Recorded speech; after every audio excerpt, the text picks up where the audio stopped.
So, good morning, students. So, myself, R.K.Udhaya, Associate Professor of Mechanical Engineering, Mutayam Engineering College. So, today we are going to discuss about robotics and machinevision system. So, this is the paper for mechatronics students. Let us go to the slide. So, in that robotics and machinevision system, the first unit is the basic of robotics. So, in that introduction, basic components of robot and then laws of robotics, classification of robot, workspace, accuracy, resolution, repeatability of robot, power transmission systems, rotary to rotary motion, rotary to linear motion, harmonic drives. So these are the things we are going to discuss. And then what are the basics of robotics?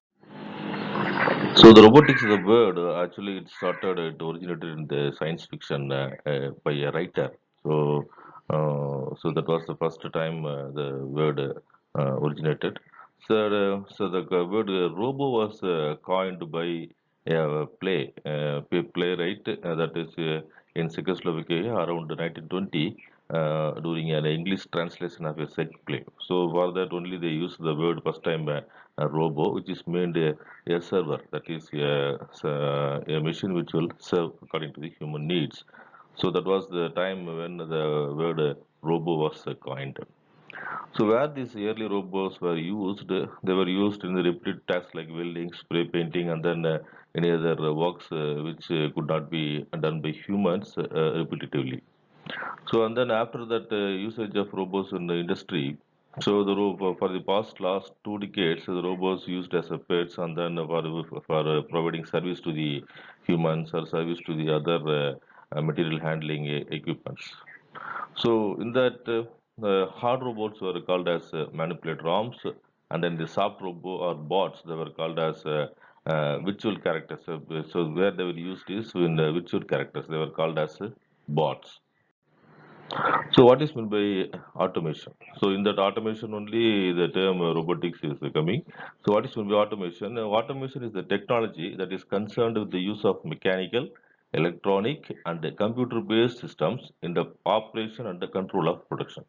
So this is the definition of automation. You can see that we are using all the three technologies, mechanical, electronic, and computer in a single system for the operation and control of production. So for example, it is used in NC machine tools, that is numerically controlled machine tools. In that automation, robotics is a one form of tool, that is one form of technology for the operation and control of production. That is um, example. And then how the industrial automation is classified. It is classified basically into three types. One is fixed automation, programmable automation, and then flexible automation. So what is that fixed automation? So in the automobile industry, so they will use that robots because the production is very very high. So volume of production will be very high, and then the automobile components, automobile parts has to be rolled out in a large manner every day. So you can see that the image, a car, automobile car body is welded by the four robots. So this is a fixed automation. And the next one is programmable automation. So it is used when the volume of production is relatively low than the fixed automation, and there are a variety of products to be made. So in the early side, you could see that only one type of component has to be made continuously. Whereas if you need a variety of products, then if the volume is less, then you have to go for a programmable automation. And the next one is flexible automation. It have the features of both fixed and programmable automation. So that is called as flexible automation. You can neither you can use so that is you can use either fixed or program automation according to the needs of the industry. So these are the three types of classification of automation. And then you can see from this graph, so the production volume, the y-axis is production volume, and the x-axis you can see the product variety. So if the product variety is very less and the volume is more, then you have to go for fixed automation. And then if the product variety is very high and then the production volume is very less, then you have to go for programmable automation in between them. So you can utilize the flexible automation. So in the flexible automation and then the programmable automation, the robotics were coming into category. What is an industrial robot? This is the definition given by Robotic Industries Association USA. So it is an industrial robot is a reprogrammable, multifunctional manipulator designed to move materials, parts, tools, or special devices through variable programmed motions for the performance of a variety of tasks. You can see here for a variety of tasks, we are using programs by the help of special devices. So, by the help of the arms to move the materials, parts, tools, or special devices, it is a multifunctional. It can be used for any job, and then it is a reprogrammable also. You can use for a variety of tasks. So that is a industrial robot. So he is the one who coined the term robotics, as we saw in the very first slide. Isaac Asimov is a fiction writer. He coined the term robotics very first. And then what are the laws of robotics? So a so these are the three laws were introduced, or three laws were formulated while the robotics were kept in use, whereas robotics were used in industry. So what is the first law? A robot may not injure a human being or through inaction allow a human to be unharmed. So this is the first one. And then the robot must obey orders given by humans except when that conflicts with the first law. So what is the first law? A robot may not injure a human being or through inaction. Whether it is in service or not in service, it should not injure. So that is the first law, and then it should obey the orders by the humans. What we programmed to the robot to do, it should obey, but it should not conflict with the first law. But that is, it should not affect the human. It should not attack the human. That is the second law. A robot must protect its own existence unless that conflicts with the first or second law. So the robot must be live. That is, it is not a living thing, but it should be live, but it should not conflict with both two laws. So this is I think that these are the three laws of robotics introduced while the robotics were put in service in industry. So this is a robot anatomy. You can see the figures. So the base, the body of the robot is attached to the floor, and that is called as waist. And then from that we are having a shoulder. There is a joint, and then from the shoulder we have a elbow, and then we have a arm, and then at the end of the arm we have the wrist. So the wrist is attached to the tool or any finger or anything type of device which can grasp the material. This is the basic robot anatomy. So what is the robo anatomy? It is a physical construction of the body, arm, and wrist of the machine. So how the robo is constructed, and then as I told, it is mounted on the base, which is fastened to the floor. The body is attached to the base, and the arm assembly is attached to the body. And the end of the arm is the wrist. The wrist consists of a number of components to do the specific task. So the body, arm, and wrist assembly is called as the manipulator, even though robo is the generic name we are using. So the body, wrist, and arm assembly is called as the manipulator. So there is an end effector which is attached to the wrist, is called as a end effector. It could be a tool, or it can be a hand that resembles the human. So, but the end effector is not a part of robot anatomy. So up to the wrist only we can call it as the robo anatomy. So the arm and body joints of the manipulator are used to position the end effector. So the arm we can move the arm and body joints to position the end effector where it has to work. And then the wrist joints of the manipulator are used to orient the end effector. And the end effector, how it should be moved, how it should be rotated. So that is given by the wrist joints. That is programmed by the wrist joints. So this is another layout of a robo. You can see that end effector. There is a two tools, clip like tool, that is end effector, and the wrist is there, arm is there. So the whole thing is called as manipulator. So this is moved, this controlled by the teach pendant. So on the main server as robot controller is there. This is another figure you can see, another image, base, shoulder, elbow, wrist, and then gripper. So the end effector is also called as a gripper. You can see another image, shoulder, elbow, wrist, and then end effector. So these are the basic anatomy of a industrial robot. So what are the robo configurations? How the robots can be classified according to the design? That one is polar configuration, cylindrical, Cartesian coordinates, and then jointed arm configuration. So these are four configurations. You can see this one is a polar configuration. But you can see that arrow marks of rotation and then linear movement. So it can move in the x direction and then it can rotate in the axis and then it can tilt up or down. So that is a polar configuration. And next one you can see the same configuration which is different. It can be rotated in the cylindrical axis. So it cannot be tilted up and down and then it can move in the x axis. And then Cartesian coordinate, you can move the robo or you can move the end effector in the three axes. That is x, y, or z. Only the linear direction. It cannot be rotated. Another one is jointed arm. You can see the here you can see there is no linear movement, only rotation movement along the joints. You can see the joint at the base. It can be rotated and it can be rotated in the two axes, and then the arm can be rotated and the wrist can be also rotated. This is a jointed arm configuration robo. On the robo, how the robo motions were carried out and for what it is used. So industrial robots were mostly used for pick and place. You can see that in the conveyor belt some parts are there and that those parts has to be picked from the belt and then placed in the box right to besides the conveyor belt. That is a pick and place robo. Another type where it is used, the robo motion is used for the welding of the automobiles or welding of the equipments or the components and also in assembly. So by taking the parts from the area and then it has to be assembled as a single component. You can see that in the automobile manufacturing.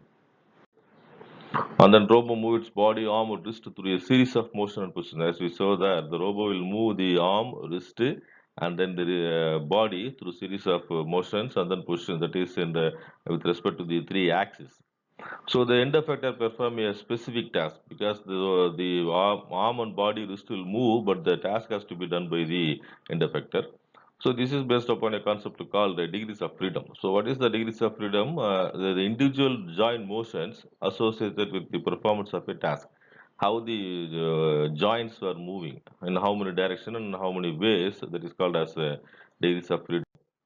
You can see that degrees of freedom DOF. A typical industrial robot have 4 to 6 degrees of freedom. You can see here the shoulder can be rotated, waist can be rotated, the elbow can be rotated, and the wrist can be rotated. So this is 4 degrees of freedom robo.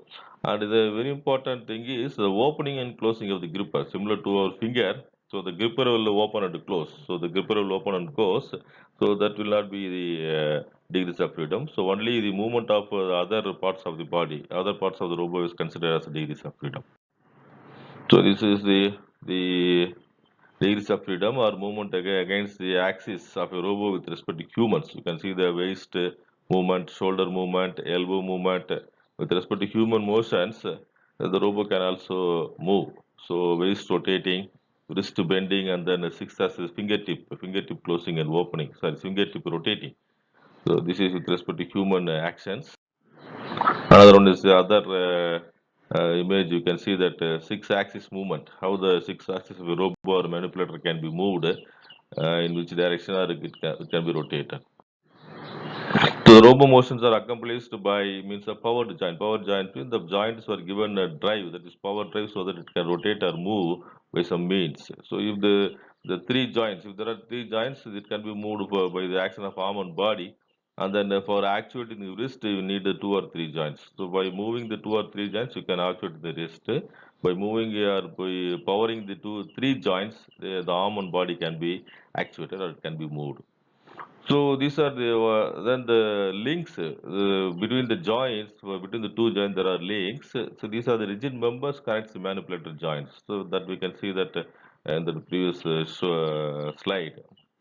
So either two motions are possible. One is linear or rotational. That's what we need in polar coordinates. Only linear motion, and then next one is linear and then rotation, and then the last the jointed configuration only rotation. So we can have only linear or rotational motion. So this is the joint type, linear or prismatic joint. That is only one direction, linear direction movement. And then rotating and revolute joints. You can see rotating along a pivot. The first picture, the second picture is revolving along the axis, and then third picture is twisting. So twisting in one direction. That is twisting means rotating at one edge. The other edge kept fixed. So this is a cylindrical joint. Next one is spherical joint. And then what is that 3 degree of freedom? So as I told, the normal robot will have 4 degrees of freedom. What is the 3 degree of freedom? So it is a vertical traverse to move up and down. The wrist to move up and down. Radial traverse, the extension or retraction of the arm from the vertical center of the robo. And third one is rotational traverse, rotation of the wrist about the vertical axis. These are the 3 degrees of freedom with respect to arm and body. You can see here. So this is a rotational traverse. So the whole setup can move. So and the next one is 3 degrees of freedom for wrist of the robot, wrist to roll, wrist to pitch, and the wrist, yeah, that we can see that using the diagram. You can see here. So the wrist yaw along the y-axis, and then wrist roll along the x-axis, and then wrist pitch is along the z-axis. With respect to wrist, only the wrist can be moved. So this is one type of robot which is called as Puma, Programmable Universal Machine for Assembly. This is Puma robot, which is having 6 degrees of freedom. Next one is SCARA robo. It can be also used for some application, that is selective compliant assembly robo arm. That is called as SCARA. And this is most widely used in industry now. That is articulated robo. This is nothing but a jointed configuration. It can be used for any type of application. And the next comes the topic called work volume. So, what is the area where the robot can work, or how much distance or how much area it can work? That is called as the work volume. The space within which the robot can manipulate it will stand. So, the end of the wrist can be extended or retracted or reached to maximum extent. That is called as the work volume. The end effector is not a part of the robot's working phase, as I told already. So the end effector is not a part of robo anatomy.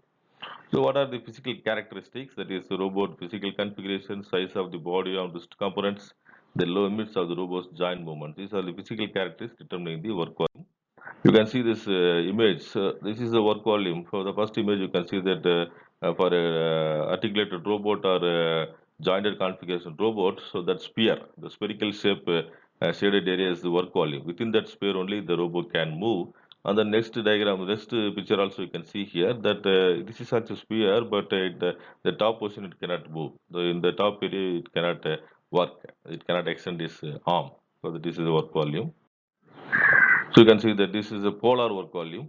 So in the if it is a polar configuration robo, so the dotted areas represents the work volume. That is up to that extent only the robo can work. This is polar robo, and this one is cylindrical coordinates robo. This is the work volume of the cylindrical coordinate. Within that dotted line only the robo can work. That is extend its arms. This one is a Cartesian coordinates robo work volume. And then robots, precision of movement. So how the motions of the robots were classified, or how it is accounted, that is called as a precision of movement.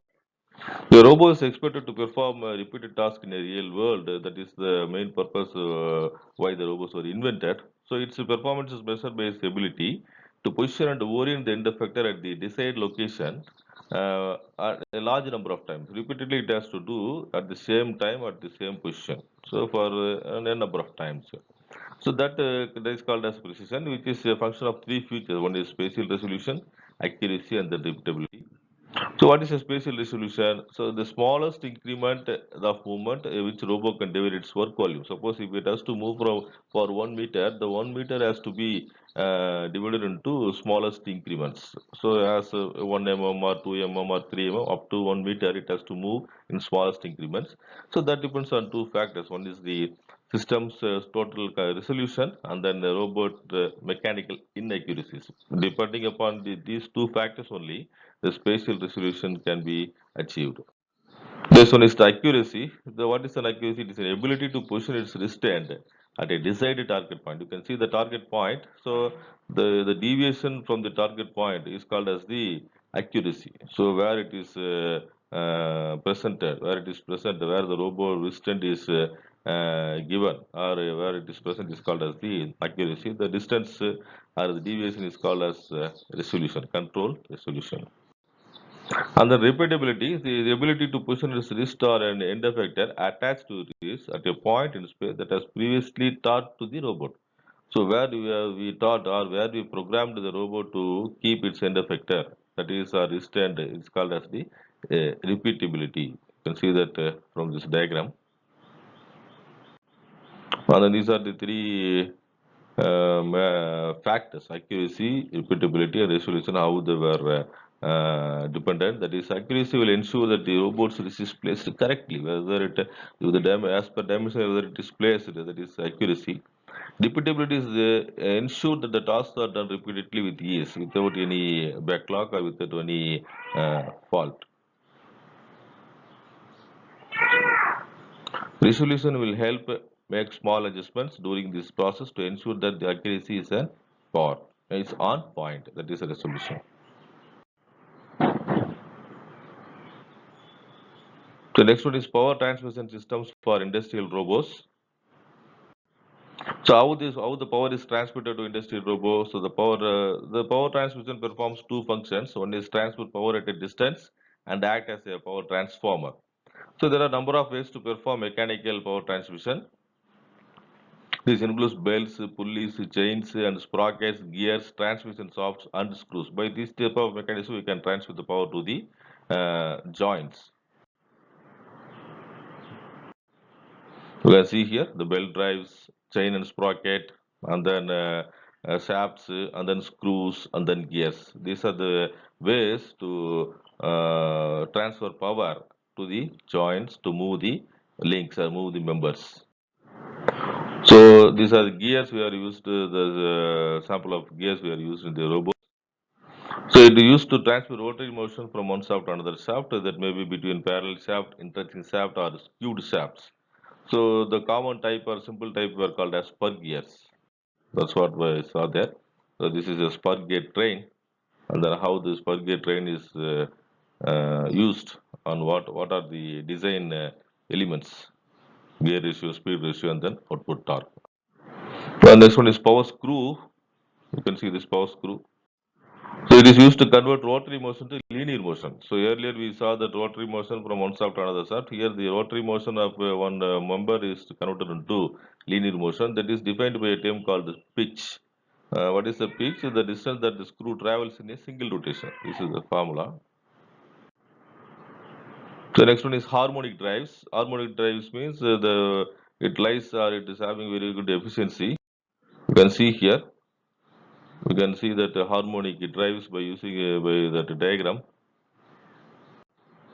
It can be used as a speed reducer or increaser. So the output and input shafts lie on the same axis, whereas when we are using gears, the output axis, input axis will be parallel to them. So or in a particular direction, but cannot be in the same axis. Whereas in harmonic drives, the output and input shafts lie in the same direction. So they can provide a reduction ratio from 1:1 to infinity is to 1. So they require a little maintenance. That is the advantage of harmonic drives. Thank you.